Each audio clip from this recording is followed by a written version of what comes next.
ان کی شجاعت کو سلام ہے، ان کے لیے بھی میرے دروازے کھلیں۔ پھر آزاد کشمیر کا بچہ تمام سٹیک ہولڈرز، ان کے لیے دروازے کھلیں۔ پھر وہ تمام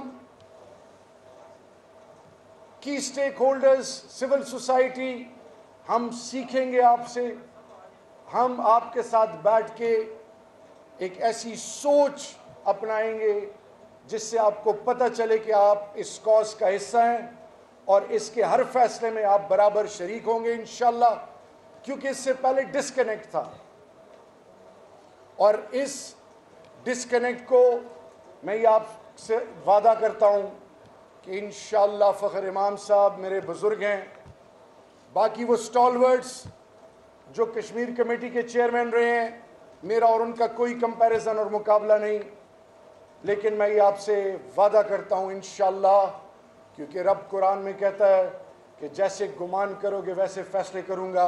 انشاءاللہ جس مقصد کے لیے آج ہم جمع ہوئے ہیں، یا 72-73 سال سے جو قربانیاں دی جا رہی ہیں، میرے خیال میں اب وقت آ گیا انشاءاللہ جس کا ثمر اب ہمیں ملے گا انشاءاللہ باذن اللہ۔ یہ ہمارا ایمان ہے۔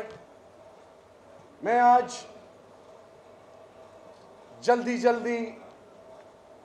چاہے وہ ڈومیسائل ایکٹ ہے، چاہے وہ سٹیزن ایکٹ ہے، چاہے وہ 35A اور 370، وہ ڈیموگرافک چینجز، وہ نیتن یاہو کے اپروچ کو مودی جس طرح لے کے جا رہا ہے، یہ ایک سائیڈ پہ رکھتا ہوں اس کو۔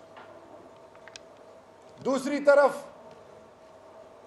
اللہ نے ہر مذہب اور ہر ملک کے باسیوں اور تمام انسانیت کے لیے کچھ قوانین رکھے ہیں، یعنی آج پوری دنیا کے لیے جتنے مذاہب ہیں ان کے لیے سب سے پہلے آسمانی کتابیں، پھر آسمانی صحیفے، پھر ہم جب سکھ برادری کی بات کرتے ہیں تو گرنتھ، ہندو برادری کی بات کرتے ہیں تو ویدا، مسلمان کے لیے قرآن مجید، مسیح بھائیوں کے لیے انجیل، اولڈ ٹیسٹمنٹ، نیو ٹیسٹمنٹ، اس میں نہیں پڑھنا چاہتا، اسی طرح توریت، زبور، ہر مذہب کے لیے ایک روڈ میپ دیا گیا، اور جس کو فالو کر کے اپنی آئیڈیالوجی اور اپنی کمٹمنٹ کا وہ مذاہب اظہار کرتی ہیں۔ اسی طرح اقوام متحدہ کا، یونائٹڈ نیشن کا ہیومن رائٹس چارٹر، اسی طرح تمام ممالک کے کانسٹیٹیوشنز، ریٹن اور ان ریٹن، یہ تب ایک چیز پر متفق ہیں، وہ ہے انسانیت۔ انسانیت کی تذلیل کی نفی کا نام ہے تمام مذاہب، UN کا ہیومن رائٹس کا چارٹر، اور دنیا کے تمام ممالک کے جو بھی قوانین ہیں۔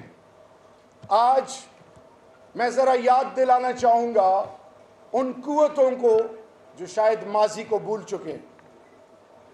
کیا وجہ تھی کہ پوپ اور کنگ کے بیچ میں جو لڑائی ہوئی اور اس کا خمیازہ یورپ میں ایسے سامنے آیا کہ خون کی ندیاں بہائی گئیں؟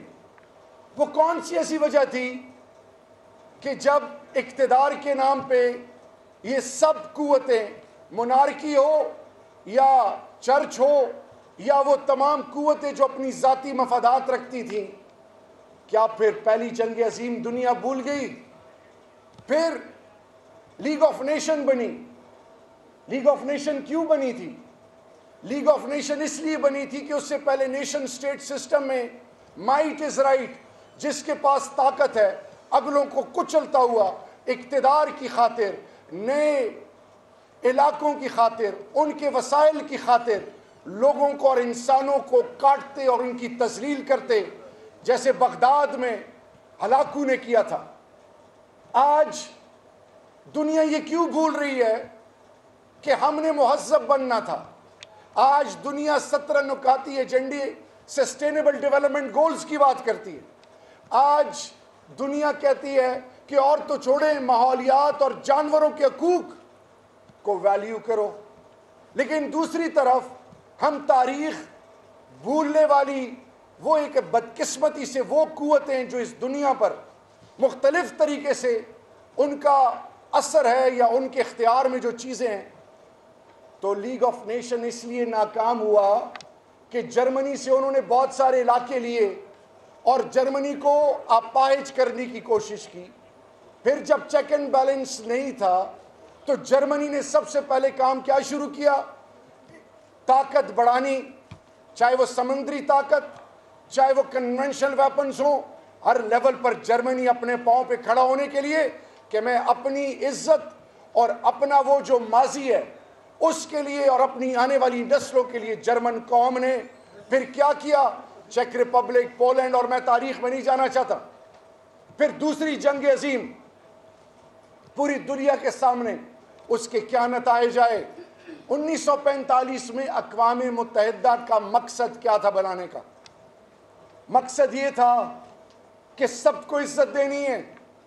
جنگوں سے بہت سیکھ لیا اور آگے جا کے ملکوں کو مساوی نظر سے دیکھا جائے گا، ان کے حقوق پامال نہیں ہوں گے، ان کی عزت نفس کو مجروح نہیں کیا جائے گا اور دنیا کو مہذب طریقے سے آگے لے کے جایا جائے گا.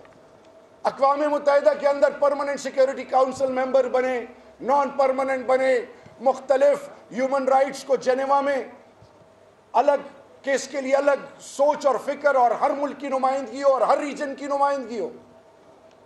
ممالک 195 تک پہنچ گئے، لیکن دنیا بھول گئی کہ آج کی اس دنیا میں جہاں پہ مجھے کہا جاتا ہے کہ سسٹینیبل ڈیولپمنٹ گولز 17 نکاتی ایجنڈا کے لیے آپ محنت کریں، آج مجھے تو یہ کہا جاتا ہے FATF پہ، فائنینشیل ٹاسک فورس پہ، کہ منی لانڈرنگ، ٹیرر فائنینسنگ، وہ تمام تنظیمیں جو کہ کسی حوالے سے ملکوں کو یا معاشروں کو خطرہ بنی ہوئی ہیں، ان کے خلاف آپ نے تمام اداروں اور تمام کی سٹیک ہولڈرز کے ساتھ آپ نے ان کا راستہ روکنا ہے. آج دنیا تو مجھے بتا رہی ہے کہ انٹرنیشنل بینکنگ میں اوور آل نئے قوانین لائے جائیں تاکہ دنیا میں وہ لوگ، وہ قوتیں جو انسانیت کے امن کے لیے خطرہ ہیں، ان کا راستہ روکا جائے. لیکن حیرانگی اور پریشانی کا عالم ہے کہ 327 کم و بیش دن سے کشمیر لاک ڈاؤن ہے، اور آج میں آپ کو بتاؤں کہ میں نے 24 دن کوارنٹائن میں گزارے ہیں. وہ 24 دن اور 24 راتیں جس اضطراب سے میں گزرا ہوں، میں حیران ہوں ان بزرگوں، ماؤں، بہنوں، جوانوں کو اور اس ایک ایسی سوچ رکھنے والے، غیرت مند، شجاعت اور عظمت والے جو اللہ کے اور اللہ کے محبوب کے ماننے والے ہیں، کہ بلا خوف اور بلا جھجک وہ نہ صرف کووڈ کا بلکہ 9 لاکھ کشمیریوں کے ہر ظلم کا، ان کے قوانین کا، ان کے انسانیت سوز مظالم، شاید چنگیز اور ہلاکو کو بھول جائیں لوگ جو وہاں پہ نہتے معصوم لوگوں کے ساتھ کر رہے ہیں، اور دنیا خاموش ہے. اور خاموش اگر اس لیے ہے کہ سب سے بڑی جمہوریت ہے ہندوستان اور دنیا کی سب سے بڑی مارکیٹ ہے، اور قوموں کے ذہنوں میں یہ ہے کہ میرا کاروبار اور میرے جو ٹریڈ، جو اوور آل جو انٹرسٹ ہیں، ان کو نقصان پہنچے گا. تو پھر سوال یہ ہے کہ دنیا کی، اگر ہم روس کو اس خطے میں شامل کر لیں تو 50% آبادی دنیا کی اس خطے میں رہتی ہے. اس خطے کے اندر 4 ممالک ایسے ہیں جن کے پاس نیوکلیر ڈیٹرنس ہے. ایک ہے ہندوستان، ایک چین، ایک پاکستان اور پھر روس. اگر خدا نہ خواستہ آج دنیا جو سوئی ہوئی ہے اور وہ ماضی کو بھول چکے ہیں، کیونکہ ہر الہامی صحیفے میں اور آسمانی کتاب میں اور ماضی جو آج ڈفرنٹ یونیورسٹیز، وہ یونیورسٹیز جو موورز اینڈ شیکرز ہیں، ہارورڈ، آکسفورڈ، ایٹن، وہ تمام ٹاپ ناچ یونیورسٹیز، وہاں کے ہسٹری کے وہ پروفیسرز، وہ ہسٹورینز کیا کہتے ہیں کہ ماضی سے سیکھو. جیسے قرآن میں قوموں کے بارے میں کہا گیا، آج جو وہ بھول گئے ہیں تو ان کے لیے یاد دہانی ہے کہ ہیروشیما ناگاساکی انسانیت نہیں بھولی، اس کے ایفیکٹس آج بھی ہیں پوری دنیا پہ. خدا نہ خواستہ، خدا نہ خواستہ، خدا نہ خواستہ یہ فاشسٹ مودی جو